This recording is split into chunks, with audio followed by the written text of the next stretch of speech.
And J.D. Hayworth here. Rachel Ehrenfeld, director of the American Center for Democracy, joining us from New York. Rachel, thanks for staying with us to continue the conversation. Let me go to the question we had before the break. Do you envision any way the United States and Iran might form an alliance to go after ISIS? Iran had been supportive in not directly but indirectly of ISIS for a while, like it has been with Al Qaeda.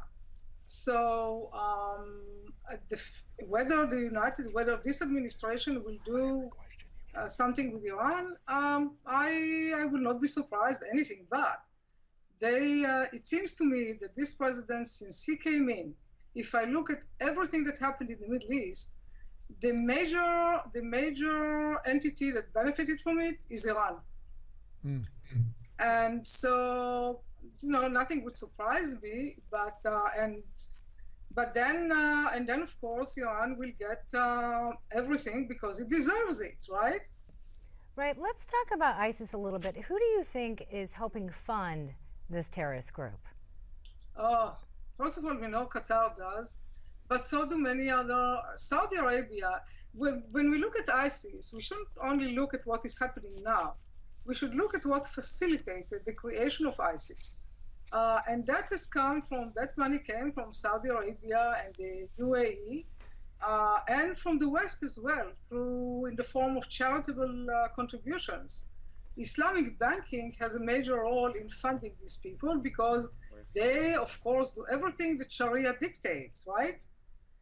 So they are launching jihad. They are against the infidels. And a lot of people think that you need to stop it at the money trail. And Congressman Ted Poe has been, in a recent report, he was saying that a lot of the money comes from poaching. Do you agree with that? Poaching? Do you think that's what's helping fund some of these terrorist organizations? We know that Boko Haram has done a lot of poaching, and they do it whenever they can because they live in Africa. ISIS, what kind of poaching they will do in Africa? They do a lot of blackmailing. They have conquered they took over all kinds of cities with banks and a lot of treasury, which they all confiscated. So they've gotten money from there. They are not making much money on oil, despite what everybody is saying. And simply because the refineries were not working to begin with. And Rachel, they're doing money from drugs as well.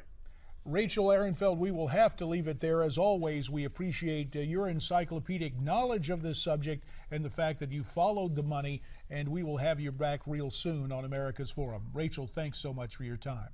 Now, we continue our countdown to the midterms. Let's take a look at the race for Senate in Alaska from our Newsmax election team.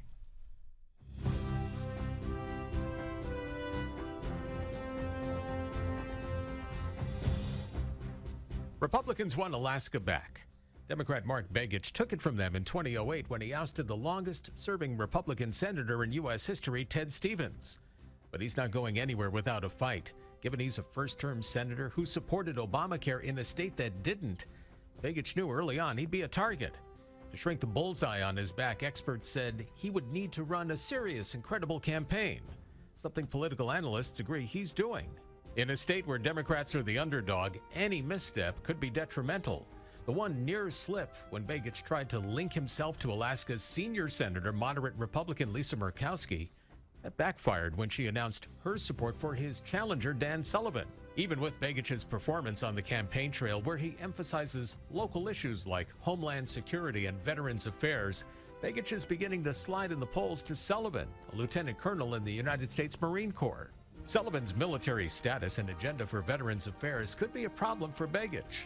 The Associated Press reports Alaska is home to 35,000 stationed troops, and 1 out of every 10 residents is a veteran. Both are stumping hard for that vote, with frequent visits to American Legion and VFW posts to lay out their plans for the last frontier.